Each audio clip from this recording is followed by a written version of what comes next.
সমগ্ৰ অসমবাসী তথা ভাৰতবাসীৰ ৰাইজলৈ মই অভিনন্দন জ্ঞাপন কৰিছোঁ আৰু শ্ৰদ্ধাৰে সোঁৱৰণ কৰিছোঁ সেইসকল মুক্তিযোদ্ধা যিসকলৰ বাবে আজি আমি স্বাধীন ভাৰতত মুক্ত বিচৰণ কৰিবলৈ সক্ষম হৈছোঁ।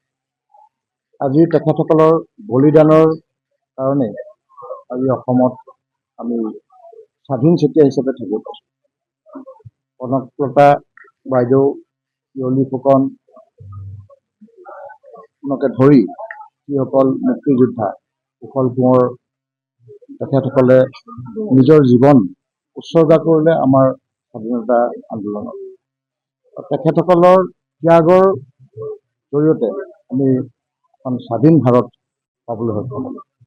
তাৰপিছতে 47 চনৰ স্বাধীনতাৰ পিছত 1950 চনত ডক্টৰ ভীমৰাম আম্বেদকাৰৰ নেতৃত্বত যি সংবিধান ৰচনা হ'ল, ডক্টৰ ৰাজেন্দ্ৰ প্ৰসাদে ডাঙৰীয়াই ভাৰতবৰ্ষৰ by the people, for the people, of the people হিচাপে জনগণৰ কাৰণে জনগণৰ হকে জনগণলৈ এই সংবিধানখন আগবঢ়াই দিলে আৰু সেই সংবিধানখনকেই সৰ্বোচ্চ সন্মান দি আমি ভাৰতবৰ্ষৰ গণতন্ত্ৰটো চলি আছে।